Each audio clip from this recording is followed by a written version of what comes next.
Order! Order! You are an incorrigible delinquent at times. Behave yourself, man!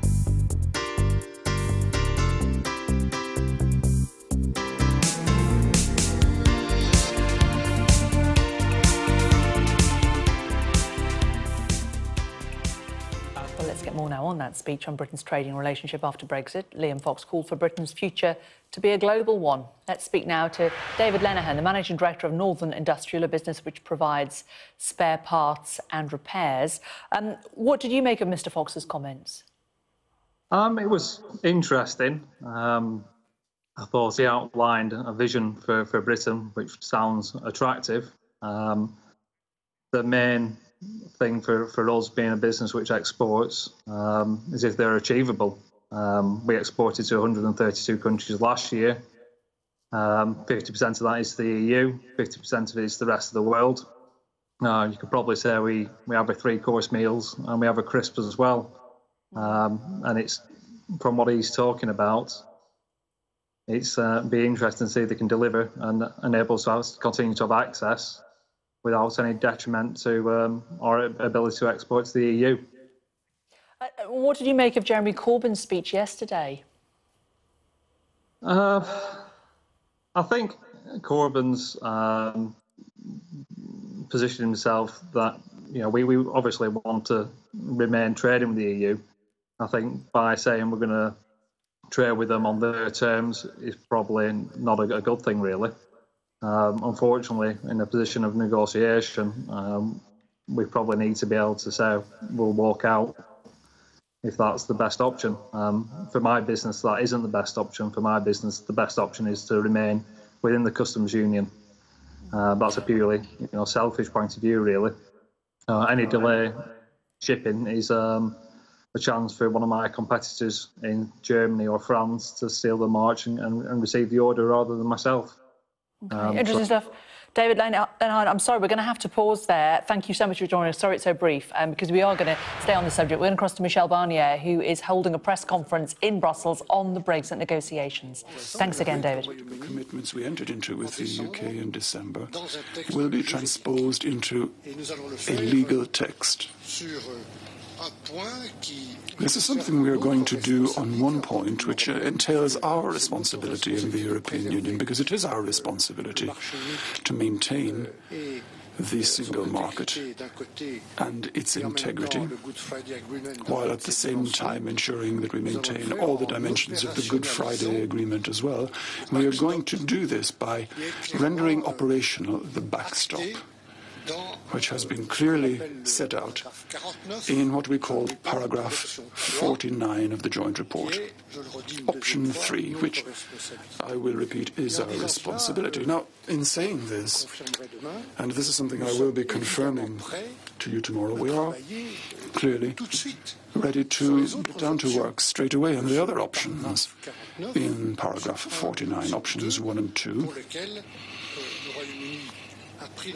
Options for which the UK has committed itself to submitting concrete proposals. And as soon as we have received these, we and I will work upon these in parallel. These 3 options, above and beyond, as I said, the concerns we've got to render things operational tomorrow, to ensure that we have clarity for all concerned, that we're able to maintain stability and all the dimensions of the Good Friday Agreement also.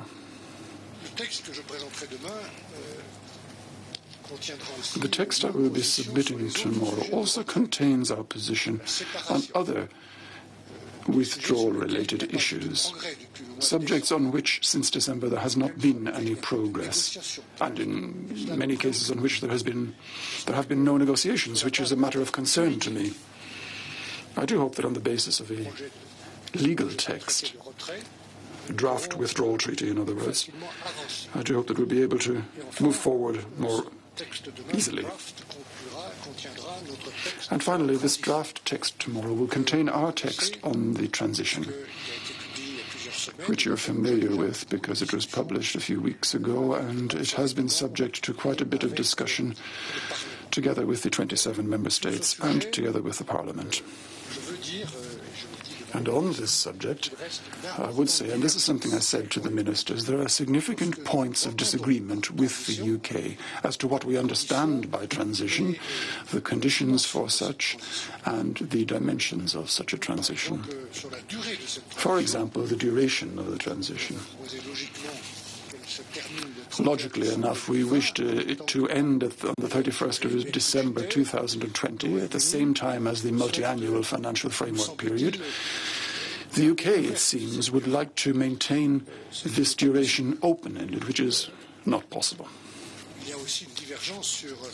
There is also disagreement with regard to the dynamic implementation or application, rather, of the acquis during the transition period. All of the acquis is maintained: customs union, European policies, single market.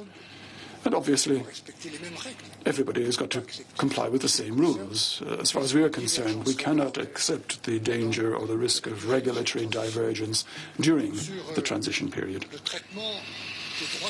And then the way citizens' rights are dealt with. Here, once again, there is a point of divergence. The British would like to differentiate between citizens who arrived before the withdrawal date, in other words, before the 29th of March 1919, and those who might have arrived afterwards, in other words, during the transition period. Now, during the transition period, clearly the fourth freedom, well, the first of those four, the free movement of persons, must be maintained, which means that citizens who have arrived before and indeed who arrived during the transition period should be treated equitably and in the same manner.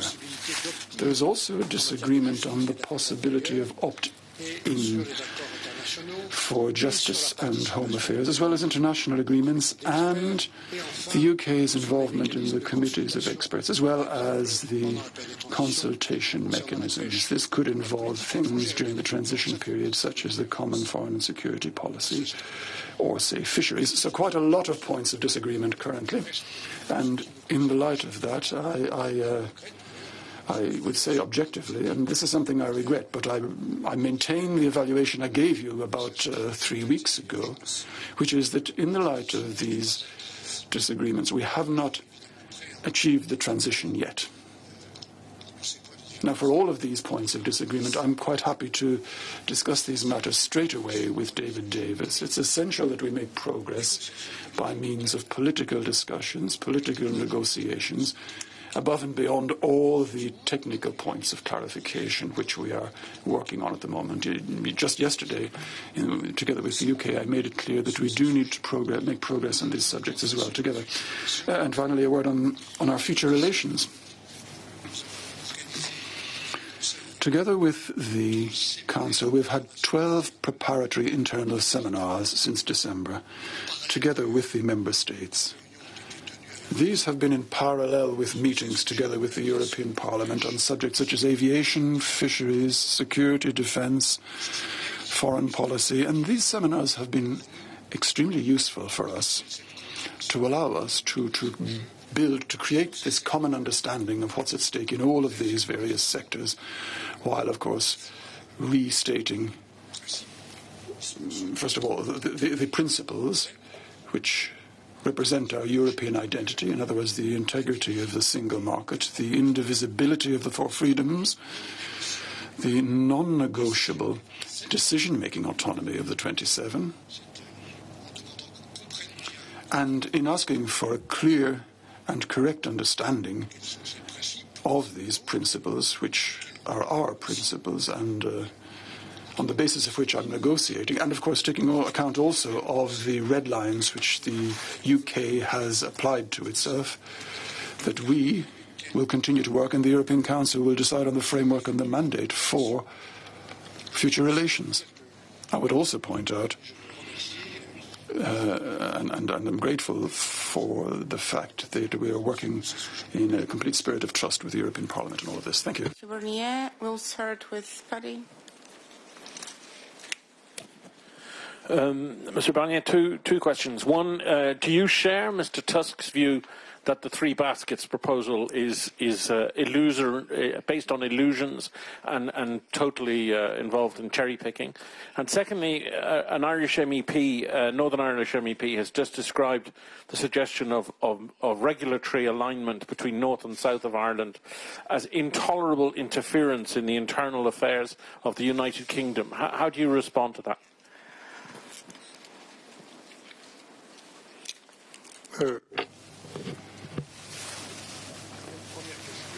We'll take your first question first. The answer is yes. I agree with the President of the European Council.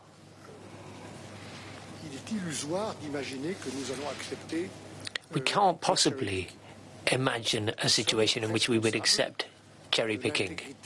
We are responsible for guaranteeing the integrity of the single market.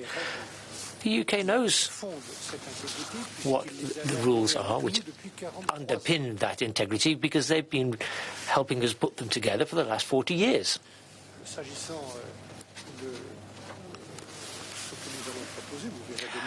You'll see tomorrow the legal content of what we intend to come forward with as a proposal. I haven't heard what you have heard. In December, we made the joint report public, and in the joint report there's a clear framework laid out for Ireland, which was agreed to by the UK, which respected the institutional framework of the United Kingdom. And if you refer to paragraph 49 thereof, there are three options which both the UK and ourselves envisaged, which were intended to guarantee the preservation of the Good Friday Agreement in all its aspects. And in that document you will find the third option in particular, which is the relevant one, which is the one that talks about regulatory alignment if there is no other solution. Now, I don't mind if there are other solutions.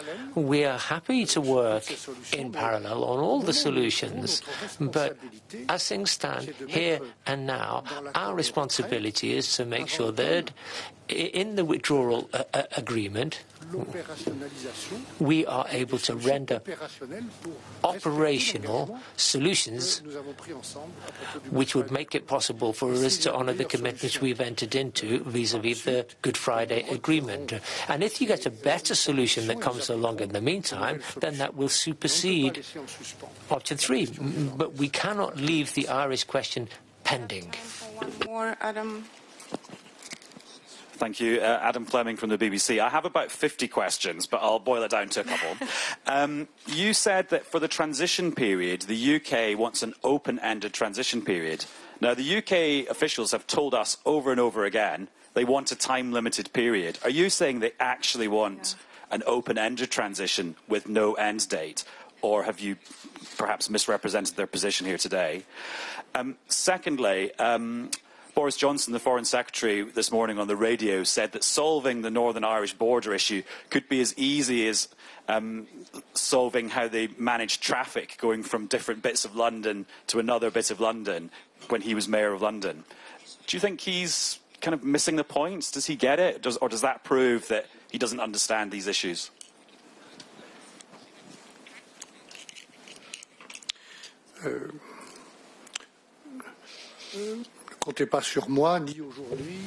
Now, don't count on me today or tomorrow any more than yesterday, indeed, to make comments on comments or to indulge in polemics. I am focused, and I will continue to be focused with all of my time and energy right up to the end of this to organise the orderly withdrawal of the UK in line with its wishes and in line with the general interest. My task is clearly to deliver on this orderly withdrawal in full respect of the single market and the principles which are reasserted regularly by the European Council. So for me, what counts here is obviously what the British Prime Minister says. I think it's got to be clear that the transition period must be short. We suggested 21 months to base ourselves specifically upon the end of 2020, in other words, the end of the current budgetary period, the MFF. That's the simplest option. Mrs. May said more or less 2 years, and if we look at the documents, we've heard and seen suggestions as to leaving it open-ended. Now, I hope there's no misunderstanding here, but I would just specify that this period must be short. It must be clearly specified in time. And for the moment, this is clearly the line we are pursuing, a period ending on the 31st of December 2020.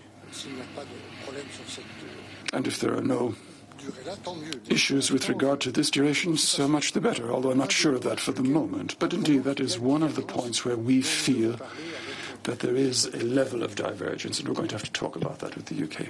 Thank you, both of you, for your participation. Thank you all. Have a good day.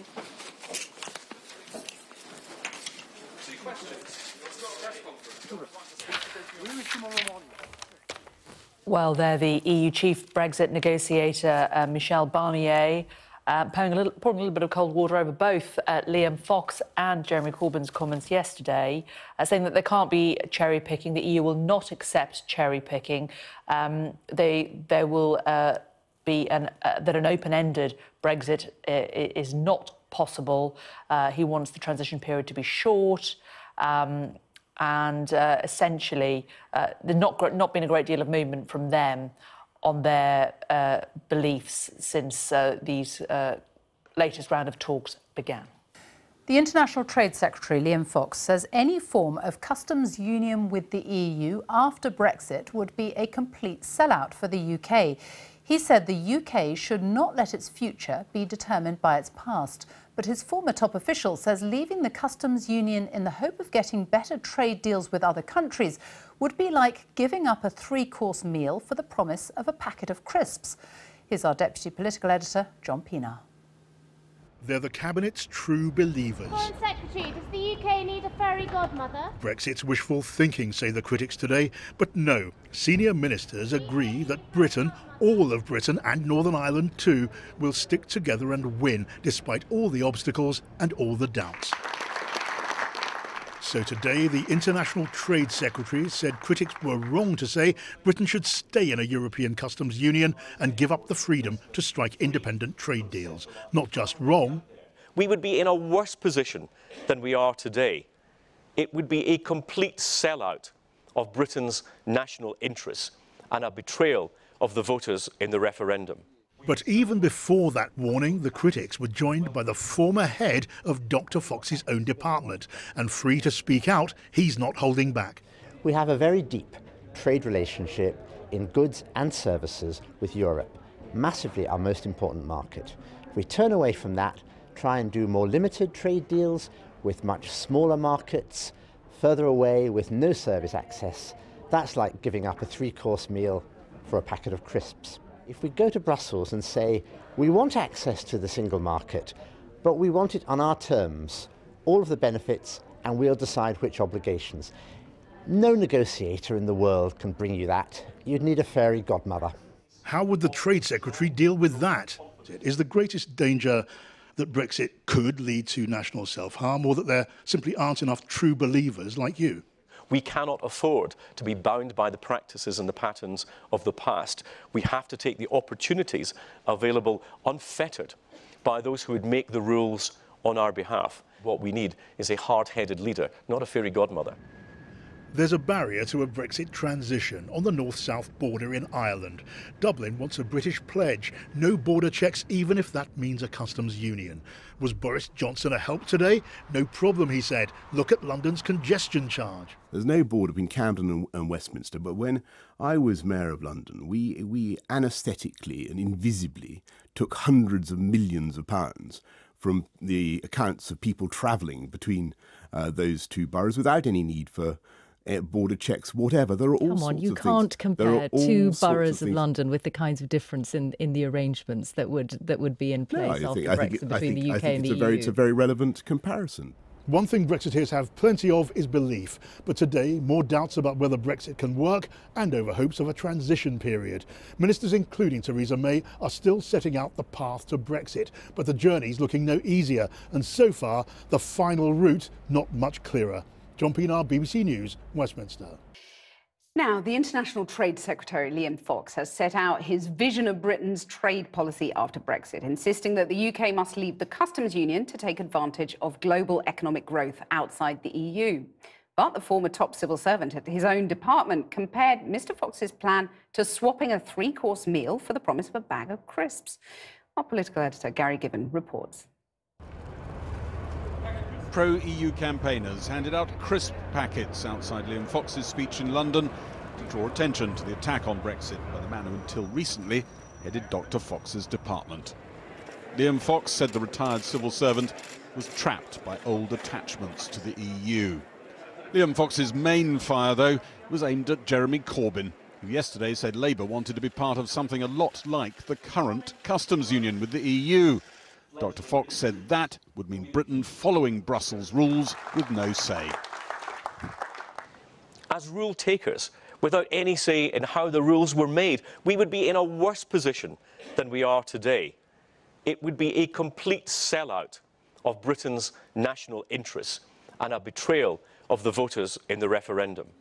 Liam Fox's trade trips have covered some 270,000 miles, further than the distance to the moon, promoting trade with Britain in countries which he says are growing faster than the European Union. His former top civil servant says that misses the point. The European market is so much bigger and deeper and actually richer than all the other markets. So even if we tripled our trade in services with China, it would still be less than a fifth of the services trade we do with the European Union. So the fact that some of them are growing faster is great, but it's from a tiny base compared with the key market, which is also the one that determines the competitiveness of British firms when they go abroad. And that is not something we can afford to lose. The UK government position on the post-Brexit relationship with the EU, which Liam Fox and other ministers agreed at Chequers last week, got a chilly reception in Brussels today. The EU chief negotiator said he thought the UK government plan, sticking close to Europe in some parts of the economy, but not in others, was delusional. Il est illusoire d'imaginer que nous allons accepter le cherry picking. We can't possibly imagine a situation in which we would accept cherry picking. We are responsible for guaranteeing the integrity of the single market. The UK knows what the rules are which underpin that integrity because they've been helping us put them together for the last 40 years. Mr Barnier returns to this room tomorrow when the EU publishes a draft legal text for the Brexit withdrawal agreement. That could trigger a crisis back here if, as expected, there's stark language spelling out how Northern Ireland would stay in the EU customs union and tied to single market rules. There's no other mutually agreed alternative. Gary Gibbon reporting there. The basic truth is that Jeremy Corbyn's decision to support membership of a customs union yesterday seems to have changed everything. It is not absolutely clear how it'll come to a head, but the key question today was how would Brexiteers themselves respond? We got at least one answer tonight from the Foreign Secretary in a letter he sent to the Prime Minister, which, though written more than a week ago, was miraculously leaked today and which appears to include an acceptance that Brexit would see the return of a visible border in Ireland. It is not the government's job, he told the Prime Minister, to maintain no border. So, if this turns out to be Brexit's key battle, and it does look like it for now at least, then who wins? When Theresa May secured an 11th-hour deal on the first phase of the negotiations with the EU, there was a promise of no hard border on the island of Ireland, but no final decision on how to achieve that. Now the Foreign Secretary has weighed in with his own solutions. In a leaked letter to the Prime Minister, he appears to signal that the government's approach to the border question could shift. He writes, it's wrong to see the task as maintaining no border. The government's task will be to stop this border becoming significantly harder and goes on to suggest that even if a hard border is reintroduced, we'd expect to see 95% of goods pass without checks. The Foreign Secretary is telling the public in the House of Commons and elsewhere that it's unthinkable that we could have a hard border on the island of Ireland, but in private he's telling the Prime Minister not to worry about it, and that it isn't the British government's job to guarantee that there's no hard border. I think that just looks very untrustworthy and frankly deeply reckless with the peace and prosperity of Northern Ireland. It's not even Mr Johnson's only controversial foray into the Irish issue in the space of 12 hours. This morning he compared the border to crossing between two London boroughs. There's no border between Camden and Westminster, but when I was Mayor of London, we anaesthetically and invisibly took hundreds of millions of pounds from the accounts of people travelling between those two boroughs without any need for border checks, whatever. Tomorrow the EU will publish its draft legal text of the withdrawal agreement, expected to set out arrangements for Northern Ireland to keep the same customs regulations as the EU if no other options are found. Au moment où nous nous trouvons, notre responsabilité. Our responsibility, Mr Barnier said, is to put in the withdrawal agreement practical solutions to honour our commitments to the Good Friday Agreement. We cannot leave the Irish question pending. Boris Johnson's spokesperson said tonight that this paper was designed to outline how a highly facilitated border would work and help to make a successful Brexit. The letter points out there is a border now, and the task we face is stopping this becoming significantly harder. What we're seeing here is a duplicitous approach and a strategy around Brexit that sees the people of Ireland, our interests and our well-being, as collateral damage in the Brexit process. But in this key week for Brexit, the Foreign Secretary's interventions today will have stretched trust in the British government, both in Northern Ireland and in Europe, pretty thin. Romilly Weeks, News at 10. So, if everyone has been talking about the customs union, what exactly is it and why does it matter so much? We could probably all do with the crib sheet, so here we go. The EU customs union is fundamentally a trade agreement between various member states to make selling goods to each other simpler. It also helps with complicated supply line chains for factories and so on, of course. Member states agree not to impose taxes or tariffs on goods travelling between themselves. This therefore allows them to move freely without border checks. It also agrees a set of common tariffs and standards on goods from other countries coming in from outside the union. Once they're in, they can move freely too. But everyone has to agree on what goods are allowed in, so individual states are not allowed to do their own trade deals. Instead, the customs union does them for all. It currently has agreements with 56 different countries around the world. Now, as you'll have guessed, the EU doesn't like the idea of us doing deals that would allow in goods that could in the end begin to seep across the Irish border. So it needs checks there. But the Irish are not prepared to accept a hard border, which is, of course, down to politics and history and economics too. So how do you have a border that is not a border? Cue Robert Peston. You won just a minute there. Thank you very much. I'm not necessarily going to ask you to answer the question, how do you have a border that is not a border? Do you think the Prime Minister can answer this question? Well, on Friday, she will come up with not a customs union, but some kind of customs arrangement, which will be a bit different from what the Labour Party is proposing, but it's designed to persuade the EU to at least allow some free flow of manufactured goods between us and the EU, and therefore between the Republic of Ireland and Northern Ireland. Now, it's not at all clear whether the EU will agree to that, because at the same time she will stipulate, unlike the Labour Party, that she has to be able to do trade deals with the likes of America and China, and as you've just brilliantly pointed out... Just a minute, as we explained. Under the current customs union's rules, those are not allowed. Now, this is going to be a long and very painful negotiation, and tomorrow it is going to be particularly fraught. All the ministers I've seen today, and I've run into a few, are saying tomorrow is going to be a nightmare. Why is that? Because we're going to see the legal text version of the deal that she thought she'd agreed with the EU at the end of last year, which was supposed to give them comfort that the border between the Republic and Northern Ireland will be kept open, but tomorrow that text will raise the possibility of a final option of the border between the Republic and Northern Ireland being kept open by means of the EU effectively controlling the regulations in Northern Ireland, and therefore a border emerging between Northern Ireland and the rest of the UK. Now, to be clear, the DUP are already telling me that they hate that idea. Ministers are telling me they hate this idea. They're going to have to pour buckets of nasty stuff all over the EU tomorrow. And, you know, it will look like, very visibly, a big setback for our Brexit ambitions. Right. Yes, but apart from all that, anyway, no, it's all going beautifully. Apart from one final thing. Yeah. Recently, this border, just because I know you're a student of these things, I referred to recently as Schrodinger's border. Okay. You know, because it exists and it has to exist and not exist at the same time. Okay. Yes, it's the Rubik's. If you feel free to write in if you feel you have the answer to this Rubik's Cube question. Anyway, we will continue to discuss. Thank you very much indeed. Now, if Theresa May cannot answer the question of the border that can't be a border, as we've been discussing, it is pretty clear that Labour will eventually bring the issue to a vote in the House of Commons. Who knows how? Possibly by amending the EU withdrawal bill in the Lords before it comes back to the Commons.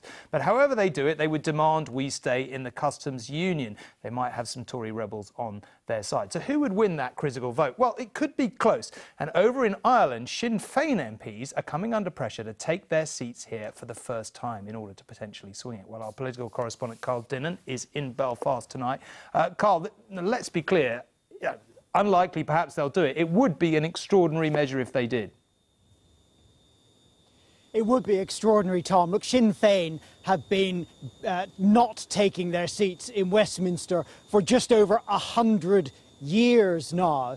It is tempting to think that their 6, soon to be 7 MPs, if they win a forthcoming by-election, could march into the House of Commons and could, in a very tight vote on the customs union, swing it. And certainly people in Dublin are saying they should do that Sinn Féin should be the ones that could keep the border open. But when I put this to a Sinn Féin insider today and asked were they even thinking about it, he said never, never, never, never. So I think it is probably highly improbable, even in these improbable political times, that Sinn Féin will be taking their seats. A much more urgent problem for the Prime Minister is the one that Robert was just talking about, and that's the DUP MPs from here who do take their seats and who tonight have said that they will not support any deal that results in any kind of de facto border down the middle of the Irish Sea, which is what the European Union said in its December agreement there wouldn't be. But tomorrow we think that the EU may leave it out of their new draft document because they think it's a UK-only problem. It's certainly a problem for Theresa May. OK, Carl, let us see for now. Thank you very much. Now, let's be clear. The EU is not making it easy for Theresa May. Michel Barnier spelled out today that Brussels will hold to its own goals rather than bend to help the Prime Minister. It now feels as if this could be the week that the fudge hits the fan, to use a phrase of one Brexit expert. So let's look at why it is all so difficult at the moment. Last December, with a lot of fanfare, we signed a joint report with the EU on the terms of our divorce. Tomorrow, the EU publishes its suggested legal version of that, hardening up some of the unresolved ambiguity of the December version, notably on the issue of the Irish border. So that is headache number one, complicated by the position of Boris Johnson. More on that later. But then headache number two relates to our long-term trading relationship with the EU. At a press conference today, Michel Barnier was clear that the carefully constructed cabinet compromise on that is a non-starter. Here's Nick Watt.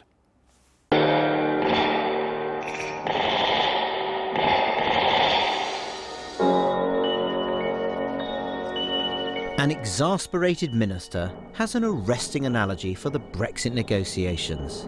They are now like the iconic scene in the spaghetti western, the good, the bad and the ugly. Who will shoot first? This minister asked me. As if on cue, one of the characters in the real-life standoff popped up to make clear that the EU is now spoiling for a fight. Michel Barnier was dismissive of Britain's plans for its future trading relationship with the EU, which Theresa May will outline in a major speech on Friday. Il est illusoire d'imaginer que nous allons accepter le cherry picking. It is an illusion to imagine that we are going to accept cherry picking. We are responsible for maintaining the integrity of the single market. The UK knows the rules that underpin the integrity because they worked with us to create them for 43 years.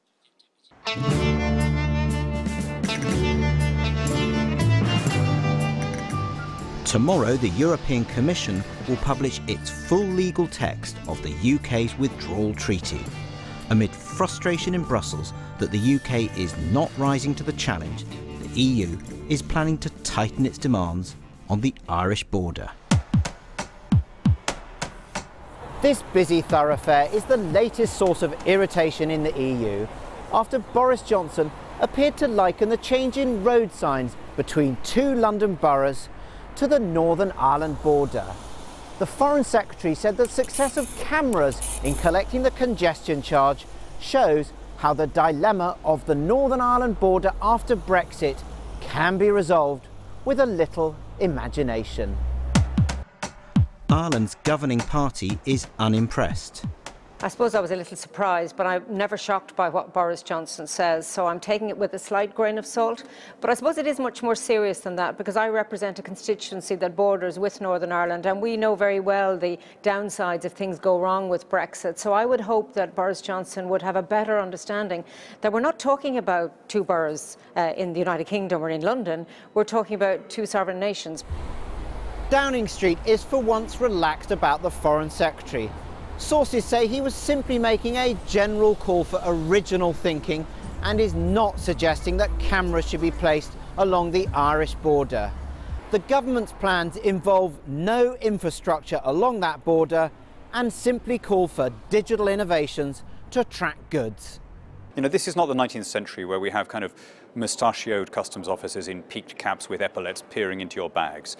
Almost all customs clearance is done electronically and in advance.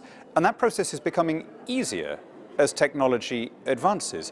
There's something, I think, going on with some of our negotiating partners in Brussels, not so much in the 27 capitals, where, you know, if you ask them the time of day, they say no cherry picking, can't have your cake and eat it.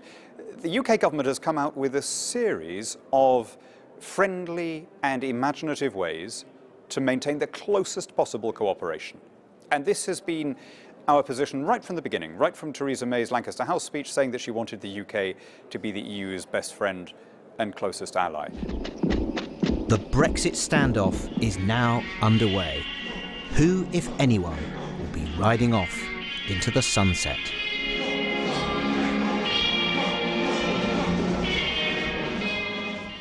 The end of that report, but Nick is here, going to talk to him in a minute, but so's our business editor, Helen Thomas. Helen, because the other story today was Liam Fox spelling out his vision of trade. Yes. And also trying to counter the claims of his former permanent secretary, who said giving up the EU for future trade deals is like giving up a three-course meal for the promise of a packet of crisps. Yeah, it's quite Why don't you take us through evocative. that particular argument? So let's look at the big picture. So the EU, we know, is a big chunk of our exports, 44%. And you can see here, though, that that has come down over about the last decade. And the Liam Fox view of the world is that 90% of the growth in the next decade is basically going to come from parts of the world that are not the EU. So why not focus there? The problem is that there's a lot of evidence that countries trade more with places that are big and rich and close to them, and that's why the EU is important to us. Now, let's look at some government numbers. So you remember this Brexit analysis that was leaked to BuzzFeed recently. This is our three-course meal. So this looks at how much lower UK growth might be over 15 years after Brexit. So they're talking about 2% lower in the softest scenario where we stay in the EEA. They were talking about 5% or 5 percentage points lower in a free trade agreement with the EU, which of course is the preferred option. And they're talking about 8% in a sort of hard Brexit WTO scenario. Now, if that's the meal, where do the crisps come in? So the crisps are the deals. That same analysis talked about a trade deal with the US adding 0.2 percentage points to GDP, and that's over the long term. And then it also talked about other trade deals, and that's Australia, China, India, Southeast Asia, all together adding 0.1% to 0.4%. So those trade deals are the small bites of crisps. That's why he's talking about the crisps and the three-course meal. OK, they are small numbers. How much weight should we put on them? Well, so they look almost strangely small, don't they? But when you look back to what we were talking about with TTIP, say, so the EU-US deal, that was estimated that it could boost UK GDP by between 0.14 and 0.35% over a decade. And when you look at the EU's analysis of its own trade deals, you see similarly small numbers. Now, the caveat is that it's very, very hard to model the benefits of these deals, particularly when it comes to removing non-tariff barriers, which is most of the benefits. Liam Fox was asked today about this, meal versus crisps, and he said he didn't really recognise that choice. We want to deal with the EU, we are pursuing deals elsewhere, and we're rolling over EU deals into UK law. So he sort of wants his meal, his crisps, and maybe a burger on the side or whatever it might be. So. Thank you, Helen. OK, now we have this other story. Boris Johnson's had quite a day, Nick, hasn't he, in a leak to Sky tonight, in which he has a letter about the Irish border to Theresa May. You better tell us about That's right. Well, let's look at the front page of the Daily Telegraph, and it says there on its main article, Boris raises the prospect of a hard border in Ireland. As you say, this is off the back of a leak of a letter from Boris Johnson to the Prime Minister to Sky News, in which he raises that very prospect. Now, he is not saying that he wants that to happen, but he is saying if it does happen, we shouldn't worry, because in that scenario, 95% plus of goods would cross that border unchecked. Now, why is he saying this? Boris Johnson is saying this because he fears that in seeking a 100% guarantee of no hard border, the Prime Minister is in danger of paying too high a price, and that price could be raise questions about the ultimate UK endgame, which is this ambitious, managed divergence from the EU. Important to say, Number 10 have said tonight, there will be no hard Brexit along the hard border in Northern Ireland. OK, Nick, thank you very much indeed. Right, well, let's digest all of this, particularly the Irish border issue. The Conservative MP, Bernard Jenkin, is with me. First, though, let's speak to Neil Richmond. He is the Irish government spokesman on EU affairs, and we can... the legal agreement, I'm sort of confused about this legal agreement we're going to get tomorrow, because it seems to say that in the absence of any other solution, Northern Ireland has to align itself on everything with the EU. Is that what you understand the legal agreement will say? Well, this draft legal text is the legal manifestation of the political agreement that was reached between the European and British negotiating teams in December, setting out three options. The first is that we resolve our issues as close as possible to maintain the EU and the UK as a whole working together. The second option is awaiting the detail from the British government. We've been waiting quite some time for that. Or the third option, what our Taoiseach has referred to as the backstop, which is really something that no one actually wants, but that will ensure the entire island of Ireland maintains that customs alignment to make sure that there is no return to any border on the island of Ireland. Something that's the backstop. Sorry to interrupt. Can you tell me, in that backstop world, which is the only one being written into the first draft of this legal text, in that world, where does your single market customs union border go exactly? We see it's the only one being written into the agreement at the moment, because the other two are dependent on the negotiations. Yeah. And so where does the border go? In your understanding, you've obviously thought about this backstop. You're happy with the backstop. Where does your border, the EU border with the UK, with the non-single market customs union, where does the border go? Well, firstly, we're not happy with the backstop. We accept the backstop. It is the Where least does it go? preferred Where does the option. border go? That's Just answer the question. Where does the border go in that world? It's a little bit simplistic to put like that, but it means that there is no border on the island of Ireland, right, and it means that Northern Ireland is full alignment with Ireland. Perfect. And therefore the European Understand. Union. Now, where does the EU border, the customs union and single market border go? When a ship arrives at the north of Ireland with goods on, is there no border there? Is there no EU border? Well, it would be a matter for the United Kingdom then to implement that within the British, throughout the entire United Kingdom. Well, we can then send everything we've got. Sorry to be so aggressive about this, but if you're proposing no border anywhere, What's to stop the UK just sending everything into the single market? I'm not proposing. Firstly, I'm not proposing anything. This is the draft agreement. Well, where does the border go in that? The draft agreement is incoherent if there's no border for the EU, and you're not able to tell me where it is. I never once said there was no border for the EU. Where is it then? What I said is there's no border on the island of Ireland. Where is the border then? The border then is between the remainder of the United Kingdom with the European Union. Right. So you will put EU customs posts in Northern Ireland to stop things, or at Belfast Airport, to stop people flying or goods flying from the UK, from Britain to Northern Ireland. There'll be an EU customs post in Belfast stopping stuff coming from Britain into Belfast. Is that really your proposal? No, we're not proposing anything in relation to But you've just told me the border will be in... What, if you let me finish, what the agreement agreed by both the British and the European sides in December, this isn't just a European suggestion, this is the legal draft based on the political agreement in December. It refers to joint EU-UK customs operations. OK. Wait there while I talk to Bernard Jenkins, because what's your solution to the Irish border? Well, I just think you're seeing a bit of de-escalation from the Irish Republic government there. They don't want to threaten a hard border. We're not threatening a hard border. The absolute truth, I will say what Theresa May won't say, but I know she thinks, is we are not having a hard border in Northern Ireland under any circumstances. If the EU wants a hard border and they put stuff up at the border, that's their problem. But your problem, Bernard, is this country has signed an agreement that says if we don't agree about a border, we will align. That is the agreement we signed. Now, you didn't grumble about it at the time. There is reference to the word alignment.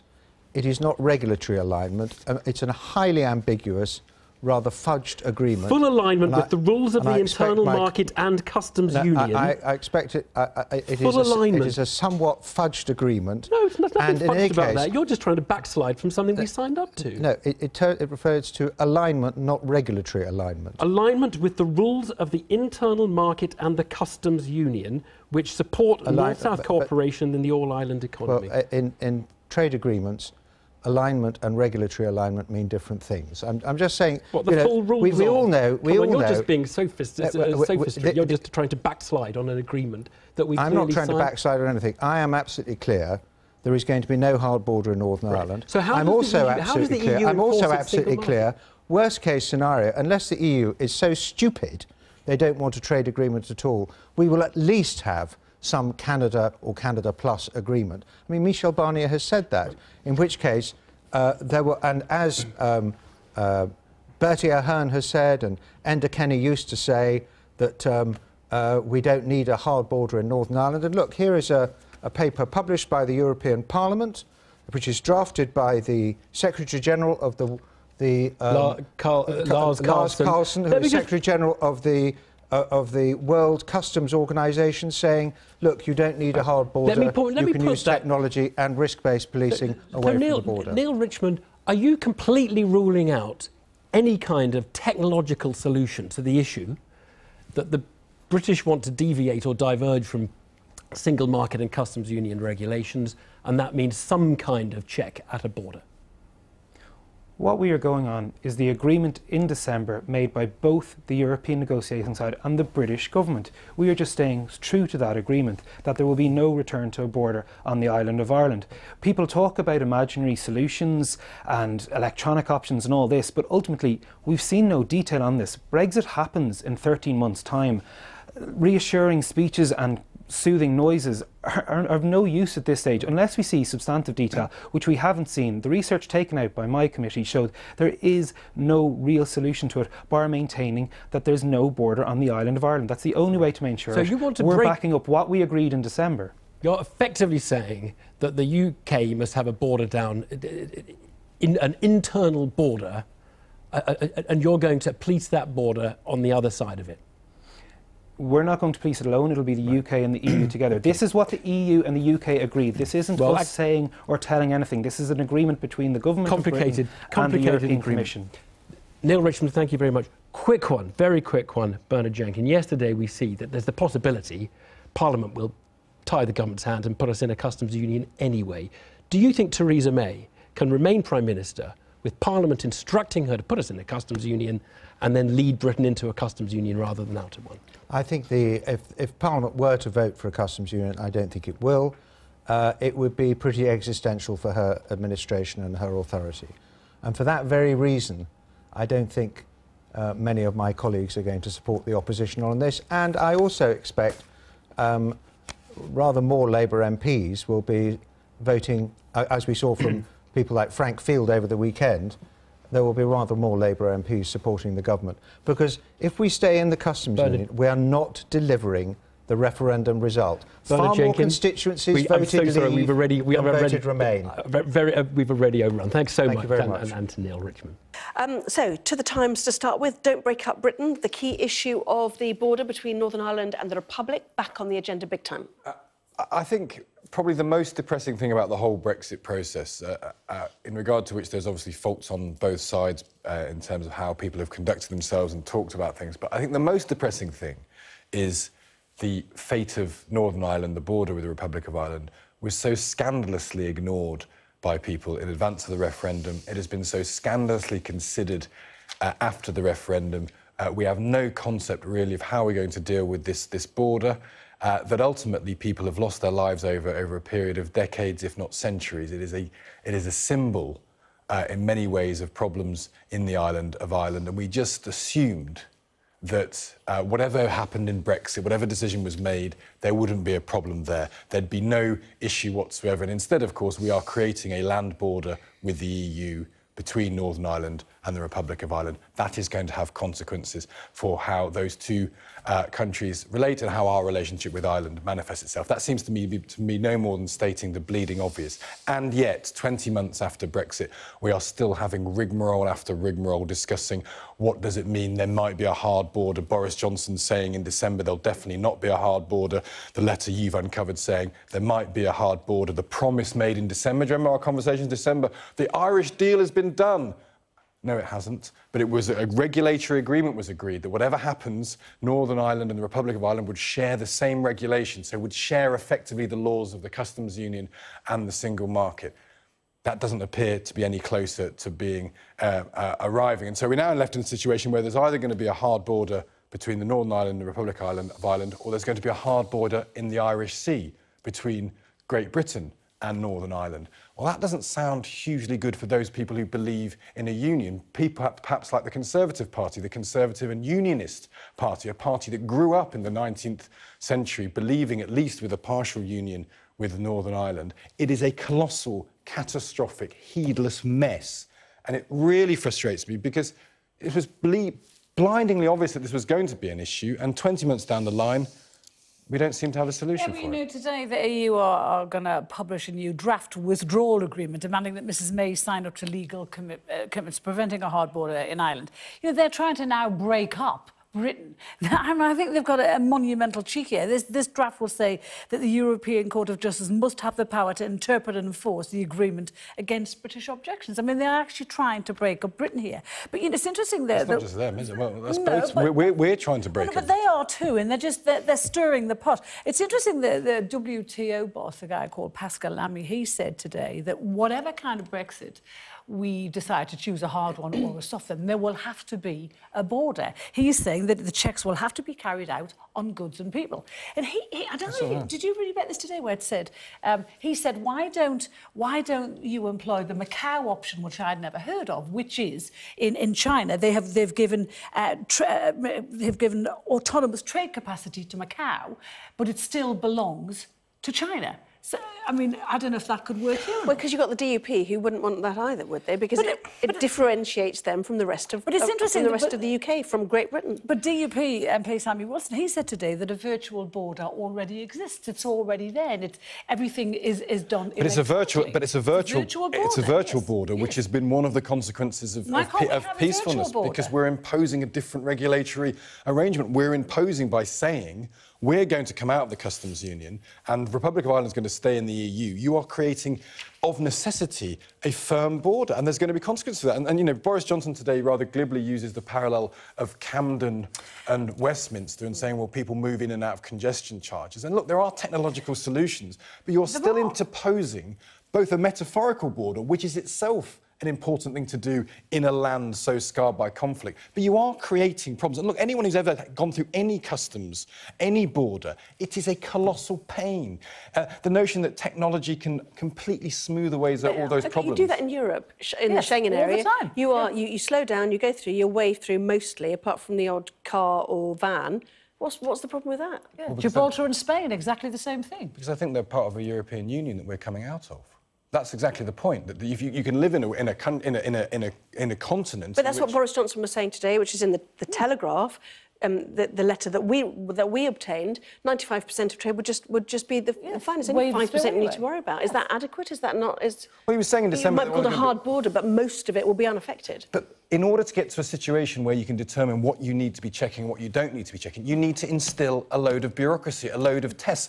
Well, that's the problem. And how soon is this going to happen? How far down the line are we to progressing this mystical technology? It's the classic thing that all governments do. Oh, don't worry, guys, there's a solution. Oh, what's the solution? Technology. Oh, that clears it up then. Let's rely on technology to fix this. And that's the problem, that when we come out of the EU, we have to be ready. Does it seem like we're ready? Does this look like there is a clear, defined, tested, workable plan to magically disappear? Well, it's before that. It's come the autumn. But what Boris was saying, things like money transfers, checks on cars, checks on lorries, the technology now exists to do all of that. Why can't we just do that? So why does the EU call that the Narnia option then, the technology option? Yeah, but Carol thinks the EU in it for bad faith. You've got a whole load of 8-year-olds in the Lords talking about technology, which probably most of them don't even have an iPad.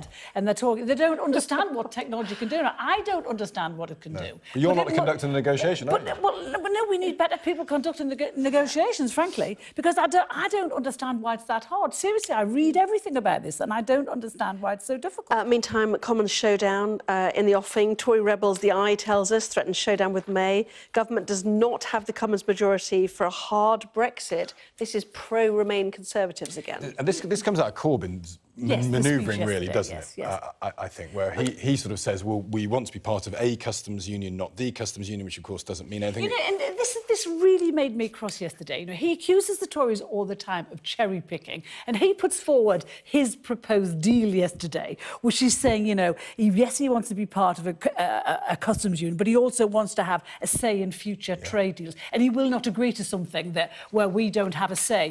Is that not cherry-picking? That's exactly. And the EU would say no to that. So this is just a leader. Yesterday, I think he went against every one of his principles. Yes, it made me laugh when he sides with the CBI. You know, this is the neo-Marxist, the anti-capitalist siding with Britain's bosses. It just, I thought, you know, all the Corbynistas used to criticise Blair for being a hypocrite and two-faced. Their leader yesterday was doing exactly. Here's the difference, because I think I don't disagree. Corbyn's position is the same as the government's position, which is having your cake and eating it.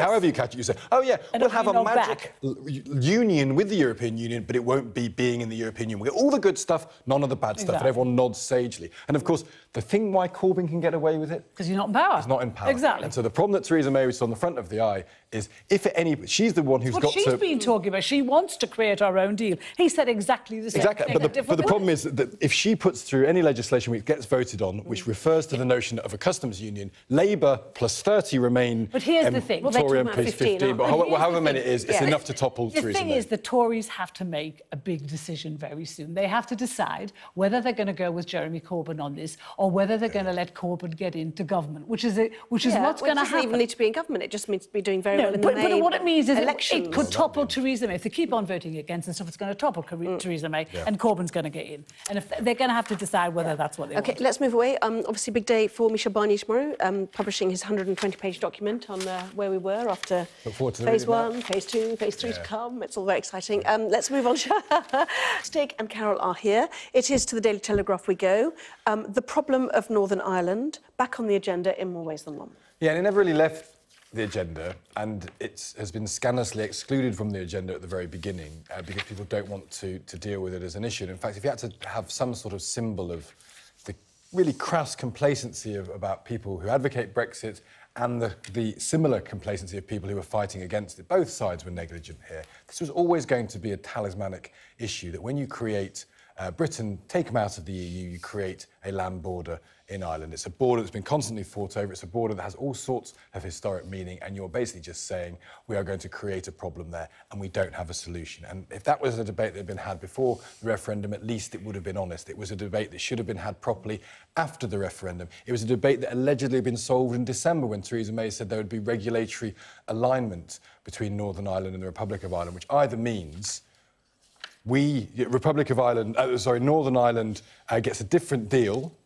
and therefore effectively breaks away from Great Britain, or Great Britain has to stay in the customs union version of the single market. It has become talismanic for the unsolvable nature of Brexit. It is true, but it is true. It is the problem both of how difficult Brexit is and how crass and cretinous the people we charge with delivering it are. And they don't know the answer. Boris Johnson in December said, don't worry, there'll be no such thing as a hard border. And in the letter that Sky have found today, they're saying there's going to be a hard border. Somebody says something and you set it in stone, like things can't change. Yes, things are changing. I'll tell you what's changing now. The EU are trying to break up this country. They're trying to get Northern Ireland away from the rest of the UK. That's what's happening, and I hope this inflames a lot of people. How's that changed? How are they doing that? How are the EU doing that rather than Well, I'll tell you what they're saying is that they're saying the Brexit deal is policed by it's got to be policed by the European Court of Justice. What a cheek! I mean, they are trying to break up the UK, and they are using the chaos that is existing currently in negotiations. Caused by Remainers. Oh, come on, Carol. It's caused by... So the Remainers who are going to vote against Theresa May in Parliament are not causing the chaos. They are not leading. They are not leading to this problem with the border between Northern Ireland and Republic of Ireland. There is a problem. Yes. That's not caused by Remainers. That's not invented by the mandarins of the EU. It's a catastrophic problem of our nation. You've said that at length. We know it's a catastrophic problem. Well, but why are we blaming the EU for that? But you know, I'm not blaming. I'm blaming the EU. No, I just said the EU were responsible for trying to break up Britain over the problems we're having. With Ireland? Yes. So you are blaming the EU? Yes, I'm blaming them for trying to take Northern Ireland away from us. What do you mean, but how? But how are they doing that? We are voluntarily doing that ourselves. We are basically saying that, aren't we? We're saying Northern Ireland has got to be either part of Great Britain or associated with Great Britain, or it's got to have regulatory alignment in the Republic of Ireland. They've listed three options. Either there's a hard border, or there's a customs union, which has been ruled out by the Conservative Party, or... the customs union, which is what they say will be the default action if there's no agreement. And we agree. And Theresa May agreed. Sorry, the other one was the technological. But it's interesting the technological solution, the non-existent solution. Yeah, but the boss of the WTO, a guy called Pascal Lamy, said today, whether we opt for a hard Brexit or a soft Brexit, there has to be a border because checks have to be made on people and goods. And he is saying that whatever happens, that is going to have to be the case. But we've promised regulatory alignment, so either there's going to be a hard border between Northern Ireland and Republic of Ireland, or the border is going to be in the Irish Sea. And if we're saying that, the Conservative and Unionist Party of this country, the government that's taken to Brexit, wants a border in the Irish Sea, you're effectively saying we're going to cut Northern Ireland loose. The DUP party that's supporting them doesn't want that to happen. It's a problem. And there may turn out to be a solution, but this notion that technology is going to sort of swoop in like an armed robot and solve the problem. Already exists. There is a virtual border there, which is, like it or not, laugh at it or not, is run by technology.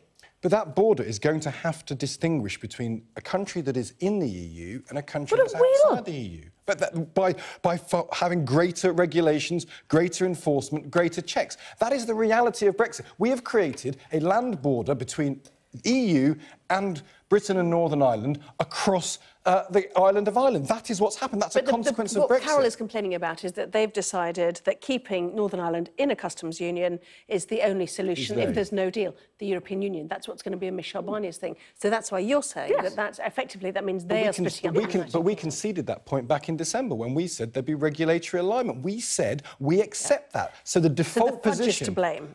And the fudge was always to blame. It was just Theresa May, and her government is the government of crisis. It's, can I survive not the next 2 years? Can I not get the best Brexit deal? Yeah. Can I survive the next 10 minutes? Can I survive the next vote in Parliament, which could bring the country down? And meanwhile, Liam Fox's former senior civil servant has hit back. I bet you love this guy, Carol. Which is in the Sun. Well, yes, this is... Actually, oh yes, this is a story I've just nicked from you. Yes, This is the Chris Packer story. Yeah. This is Sir Martin Donnelly. He savaged the government's trade deal plans, and he used to work for Liam Fox. And he says he compared. He said, it's like giving up a 3-course meal for the promise of a packet of crisps, leaving the EU to whatever. Anyway... It's a good metaphor, that, isn't it? Yes, but as Liam Fox quite rightly says, when somebody like him, like Mr Donnelly, has worked with the EU for years, he knows nothing else. He can't see a life or a world outside it. So that's what he said. So, you know, it makes absolute sense. There is a slight element of we've had enough of experts in that criticism. What is Liam Fox's job?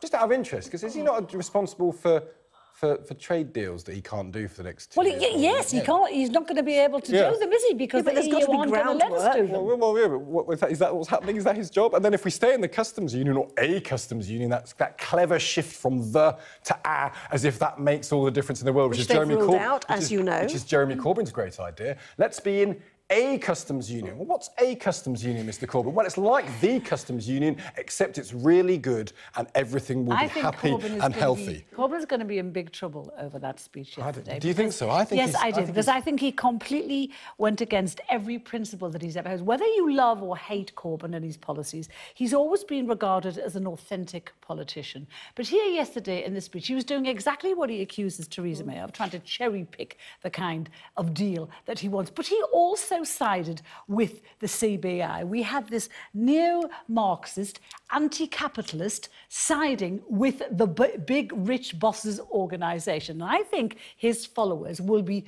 appalled at that. They should be actually appalled at that. I wonder because they used to criticise, the Corbynistas criticised Tony Blair for being a hypocrite and for being two-faced. And what did their leader do yesterday? He went against everything he believed. But does he? The question to is, try and get votes of millennials. But no, I'm not sure that's the reason. I think he's doing it to try and get to a parliamentary position where the 15 Remainers in the Tory party will vote with the Labour Party. He's doing it to get power, yeah. Yeah, and I wonder... what kind of a man of principle is he if he goes against his principles to try and get himself into Downing Street? Doesn't make him a very honourable man, does it? Or doesn't make him a man of principle, which is what he always tells us that he is. It makes him a politician, I suppose.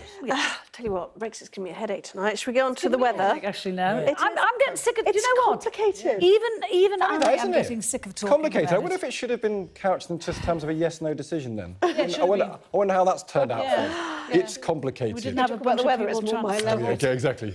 Geography student Anne Bottom would like to talk about the weather. It's cold, it's winter. I've been